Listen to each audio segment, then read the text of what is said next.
Hallo. Vi er i Hamburg. Vi vidste en Hamburg. August er ude at tisse. Ja. Og vi skal finde ud af, hvilken bus vi skal med. Jeg ved det ikke. Vi tror, det er den der. Det er 80% sikker. 80% sikker på, det er den der. 99. Det finder vi ud af.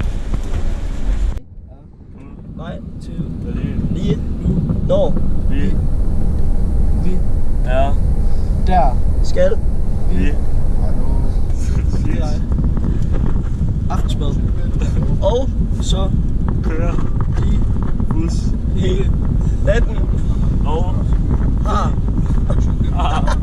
og 4 købt 10 hele gram kørs.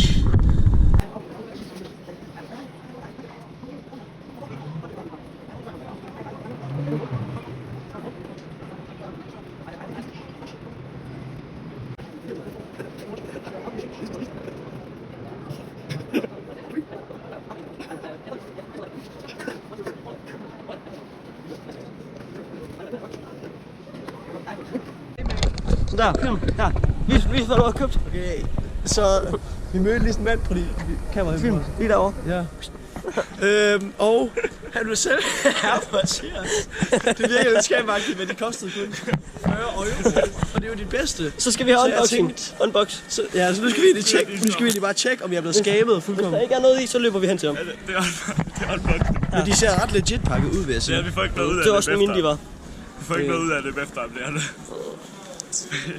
Hvis det ikke er der, så...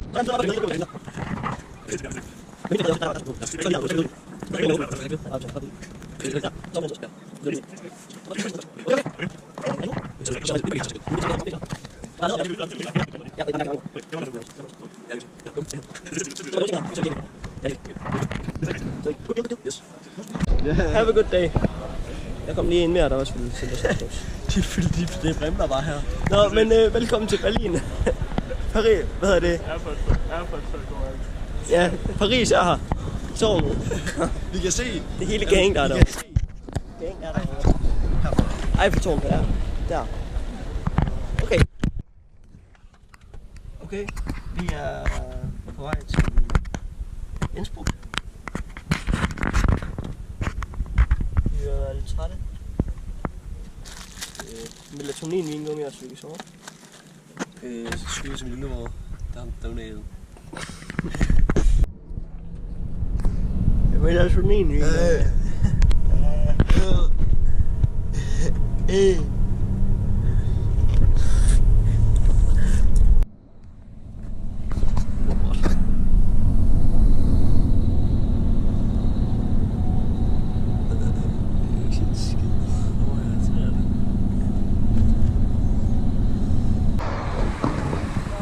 Vi er kommet til Innsbruck nu. Og nu er vi på vej hen for at få noget morgenmad. Og prøv at se de bjerge der. Wow, hva? De venter bare, hva?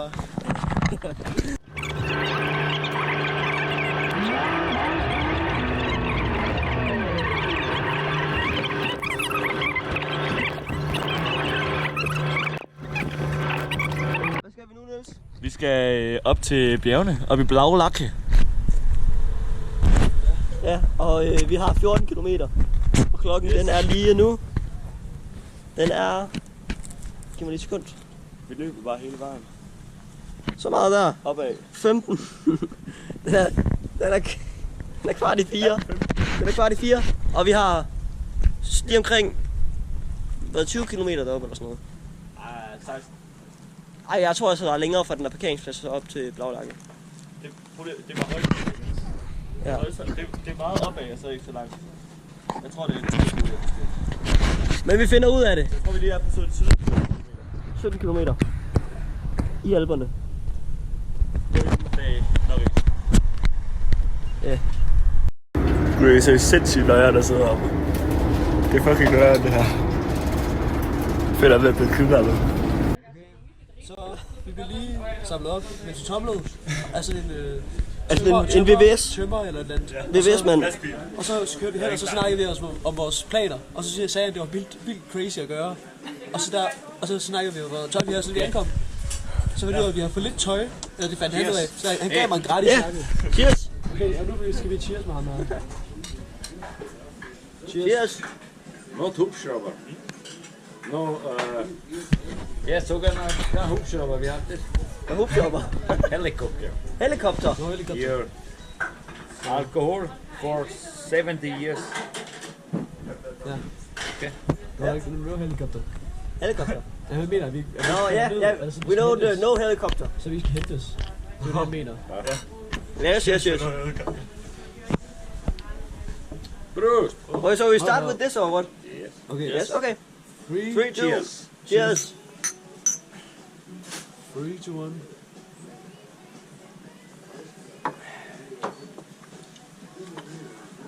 Cheers. Very good.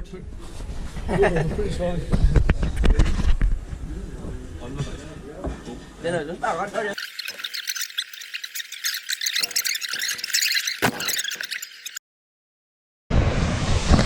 Okay, vi er nu på vej hen af vores sted, og vi er på vej op til at skulle slå til, og forstår du sådan der august. Og ja, det var bare lige det her.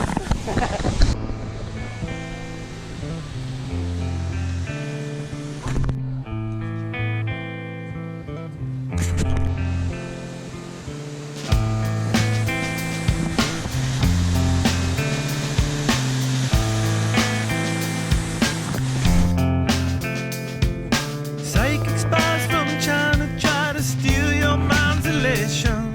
Little girls from Sweden dream of silver screen quotation. And if you want these kind of dreams, it's Californication. Vi er her ved et crazy sted. Prøv lige at se det her. Det er der, hvor vi har planer om at tage op i morgen. Og der er en lille kro dernede, hvor vi skal have morgenmad, forhåbentlig. Jeg forstår stadig ikke, hvordan den kan rense det helt sådan bakterier. Fordi der er kæmpe filter i. Ja, Hele vejen igennem. Men sådan, Men ja, nu skal vi... vi har ikke noget internet eller noget data eller noget. Og nu skal vi hen og finde... det er først, det kunne lige starte. Hen og slå vores telt op. Yep.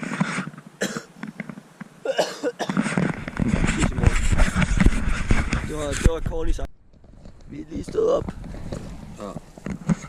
Og vi er med at pakke sammen. Og vi skal derop i dag. Det ser godt ud med vejret også. Men vi har stadigvæk ikke noget internet. Ingen kontakt til omverdenen. Vi håber på at få kontakt til omverdenen. Enten et barn, eller kronen, eller oppe ved hotellet, som vi skal bestige sådan et slags bjerg på en skrant. Det er et hotel, man kan se deroppe. Så vores mål er at komme derop, og så måske udforske endnu mere som ekspedition. Ja. Det er planen.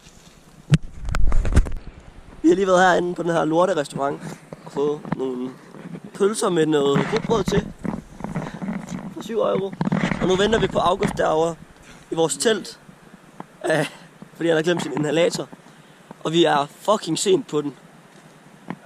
Ja, det der skal du.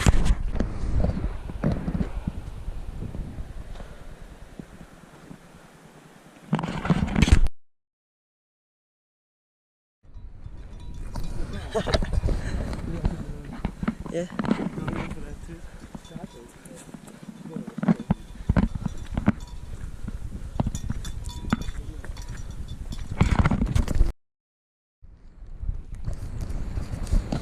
Vi må bare håbe på, at der sker et mirakel, når vi er på vej ned af produktionen.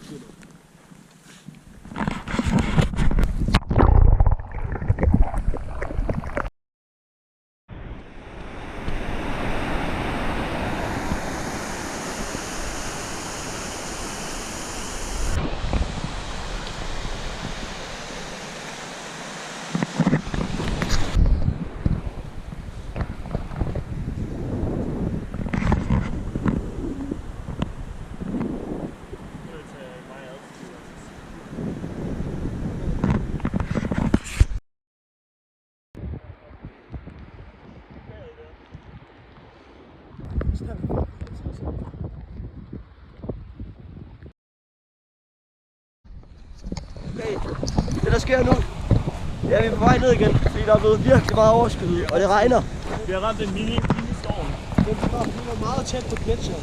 Ja, vi var virkelig tæt på at komme op på gletsjeren og komme op på toppen. Men det er også ved at være ret sent nu. Og så blev vejret også elendigt, så vi har slet ikke gå så langt. Ja. Så det er virkelig svært at komme ned af her, fordi der er så glat. Det var også ret vildt. Det var solskin. Så blev det lidt dårligt, og så skiftede vi til 2 sekunder. Det tog og vildt meget regn. Ja, det tog måske et minut, før det blev så tåget her. Ja.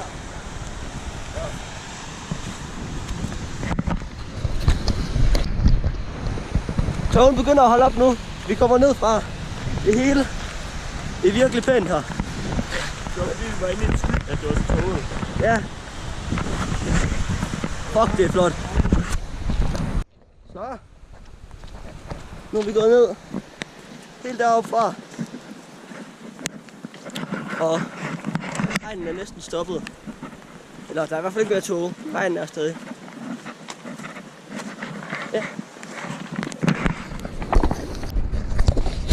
Nu har vi været over at spise. Der er en... Nu skal vi ned. Ja, for anden gang. Nu skal vi ned af den sti, der er helt dernede. Og der er vores telt. Ja. Det har optaget. Ja.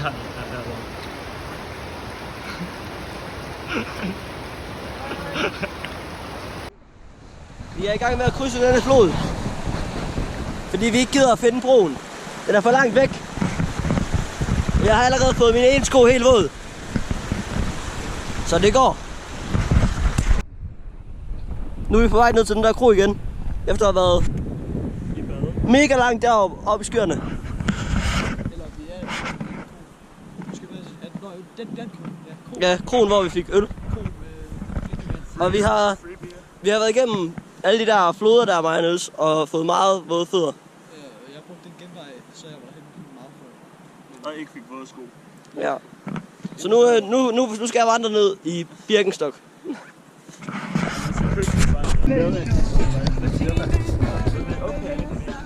Og så en fuld faktisk næsten. Det var en, der havde konsolet. Vi skal med bussen nu, så vi kan sidde hen og sove. Vi har sovet ude her. Vi fandt vores teltplads kl. 9 om aftenen. Så, velkommen tilbage. Og nu er vi nået. Nu har vi taget bussen hen fra... Hey, du skal gøre det hurtigt, der er kun 0% strøm på. Okay, vi har taget bussen hen fra et eller andet sted, vi overnattede til Sjøberg eller sådan noget. Så overnattede vi i et telt, et eller andet sted, vi nok ikke vil overnatte, hen til marken eller den. Nu skal vi i badeland. Nu skal vi i badeland. Ja,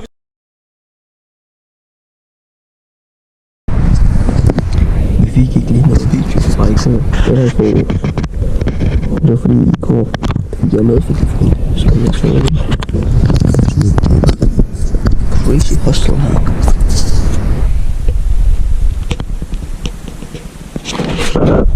Kostede 450 kroner eller sådan noget så over.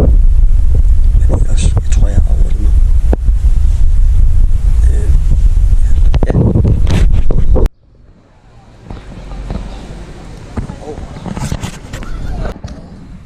Den her sgu da... Hvordan har den brugt så meget batteri, når jeg... Ja. Okay, så vi har lige haft sådan et langt... Vi er kommet til at tjekke ind på et hotel, der var dyrere, end vi troede det var. På grund af noget med hostel. Et eller andet, så vi betalte vildt meget. Nå, okay. Han har også snakket om det. Nå, selv. Ja, jeg gjorde det i min seng. Nå. Så du har også opdateret med dit sygdom og sådan noget? Nej. Nå. Vi har ikke snakket om badelag. Grunden til, at vi var nødt til at tjekke ind på et hostel, og vi gjorde det lidt hurtigt, så vi kom til at betale for meget. Det er også fordi lægen han blev ret syg med opkast, og så man kom til at kaste op på alle vores ting. Så vi har været hen med sådan en vaskeri i går, og fået hele vasket. Og nu er vi på vej ind til sådan et nyt hostel, fordi vi tænkte, det er alligevel i overmorgen, vi skal tage afsted. Og der har vi også tænkt os at have hostel alligevel. Og vores telt er fucking ulækkert. Så Ja, det der er ved så nu tænker vi bare, det går svamp ud. så nu har vi fundet sådan et lidt skummelt hostel, som er lidt svært at få kontakt til. Men vi har ringet til, nu burde der komme en dame snart og åbne op til os. Og så har vi også planen, at vi måske skal bestige en bjerg eller sådan. Vi tager en lift op og så bestige et bjerg i dag.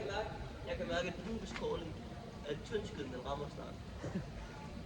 Og han skal overveje, om han picker op. Okay, men det var opdateringen. Yes. Okay. Okay. Så I kan ikke tro på, hvad der er lige sket. Leon har lige mistet sin punkt. Ja. Og vi ved simpelthen ikke, hvordan han er. Og han siger, han havde lynet sin punkt. Han havde lynet sin punkt. Så det vil sige chance for, at han er blevet pickpocketet. Han er blevet sigget af rimelig høj.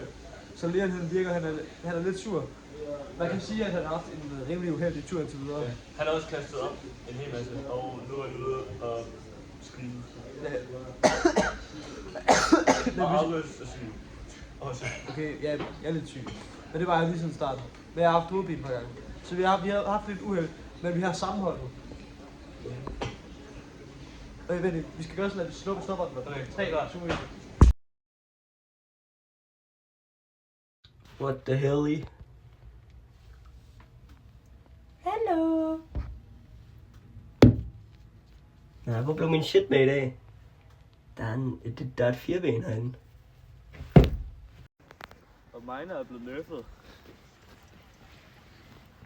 Men det er også sådan den bedste windconsum-spil, man kan se. Ja. Hvad er filmet, Ole? Hvad er det også i forgårs? Så! Jeg er virkelig meget tyndskidet. Jeg tror, jeg har været på nettet 20 gange i dag eller sådan noget. Og vi søgte på sådan noget med, at det er den 3. dag, hvor Leon måske har haft madforgiftning. Vi søgte på noget med, at man skulle nok kontakte en læge i morgen.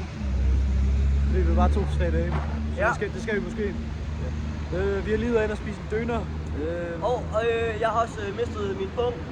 Nå ja, det har mistet. Nå, det har vi jo sagt før. Ja, det har vi. Det har vi allerede sagt. Det er mig aldrig klaret op til sagen. Ja, det skal du Det er ikke det. Nå, Nej. okay. Men Leon har skidt sådan virkelig mange gange i dag. Og vi giver endnu en opdatering efter lægebesøget. Ja, Når Hvis der Leon- kommer et. Hvis der kommer et, når Leon han er blevet erklæret. Nå, jeg har heller ikke mere data. Ja. Slut. Trends. Vi er i München nu. Og August er ved at blive syg. Jeg har fået rimelig ondt i maven, og det ved jeg ikke, jeg har rimelig ondt i maven. Ja. Jeg tror, du skal kaste op hele tiden. Eller det føles lidt som sådan... Det kunne godt være, at det er mig, der har smittet ham. Og jeg er ved at være over det nu. Så det er rimelig uheldigt, hvis jeg begynder at kaste op med ham. Det er også lidt irriterende, at jeg er syg, men vi er i hvert fald i München, så vi har totalt været syge. Ja. Og vi er kommet i bad, og vi har spist sådan noget thai-mad, ja. Det var virkelig lækkert. Men jeg var stadig ret sulten. Det er Du har heller ikke noget tøj på. Vi er trætte, så vi tænker, vi går måske bare i seng. Nå jo, og vores bus herover til fra Innsbruck af. Det var 2,5 timer forsinket. Ja, så Ja. var der også en irriterende buschauffør, der bare sagde next. Ja, ved den bus, at der kom, vi ankom hen til vores station, eller hen til den station, hvor vi skulle køre fra. Sådan noget, hvad var det, 5 minutter før, at den skulle køre. Ja. Og så var der en bus, der kørte til München, og så ham buschaufføren, han sagde bare, next. Ja, Men det var bare den bus, vi skulle med. Hver gang vi viste os vores boarding pass, så sagde han bare det der. Ja, det var også bare så mange next. der ventede, og han sagde det bare til alle, som også bare skulle til lufthavnen og forsinket. Ja, Det var lort. så, men vi kom frem efter 2,5 timer, Så ventetid. plus 2,5 timer mere. Plus 2 timer, så 5 timer. Ja. 5 timers køretur fra Innsbruck til München. Så det var easy. Men jeg skal have fundet noget mere mad, fordi jeg er virkelig sulten. Ja, det var jeg det. Ja. Og så laver vi transition nu.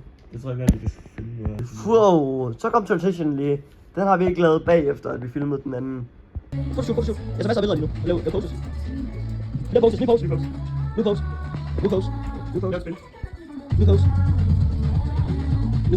Måske bagved. Ja. Okay. Det er godt. Det går lige godt det der.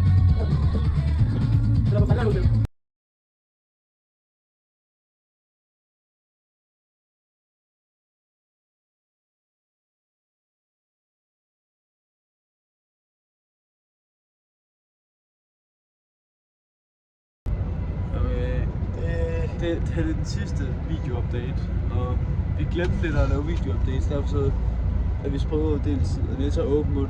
Vi har... Men vi er i hvert fald sådan en geekbar, som man kan betegne det som. Vi er i hvert fald en geekbar, det vil jeg sige. Vi ville lige lave Geek Bar Reveal. Og vi fik det bare fra en eller anden Geek og mandens butik. Det er sådan en af de her, der er 8 cheaper. Men den var ikke så geeking, som vi troede. Nej, det var ret Og så- dejligt alligevel. Ja, den var stadig god. Okay. Ja. Nu er vi på vej hjem, og Hvem beholder egentlig baren? Skal jeg tage den med? jeg skal Jeg nok lover, holde jeg den lover. for, jeg skal nok holde den for alle. Jeg lover, at den bliver set ud. Okay. Nå, vi tak for turen, og tak for, at I ville se med på vores tur. Vi har lige kørt i 24 timer eller noget, og sovet på den her. Og bus, hvor det hele tiden stank. Ja, pis. Ja. Hvor var det? Og så var der vi skal ikke snakke om den der. Nej, det var en kæmpe fed. En utrolig tyk mand. Så der var en ølsæder, og så fyldte den sådan så meget her. Og så var der to. Og så sækkede han sygt meget, så man kunne se, at han Så, altså, da jeg kom, så skulle jeg, så sad jeg og fyldte 2 sæder, og der var en, der sad i midten. Altså, så jeg fyldte de her 2 sæder, og så sad jeg i midten, der var afgårdssæder. Ja. Og så, da jeg fik ham til at rykke ham der i midten hen til ham, så jeg bare kun have et halvt sæde.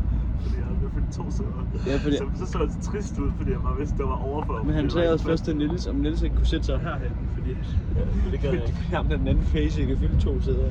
Det gjorde jeg. Ja. Og så, Så endte det bare med at sidde på et halvt sæde. Og så hans ansigtsudtryk, da jeg sagde, no, I sit here. Det var seriøst. Jeg Og så- har og så- man selv kunne- også booket pladser. jeg kan også lige høre, bussen den kneb også lige lidt. Men han sad ned. Det kunne man helt til sæde. Det var så skørt. Vi skulle have filmet vores buschaufførs accent også.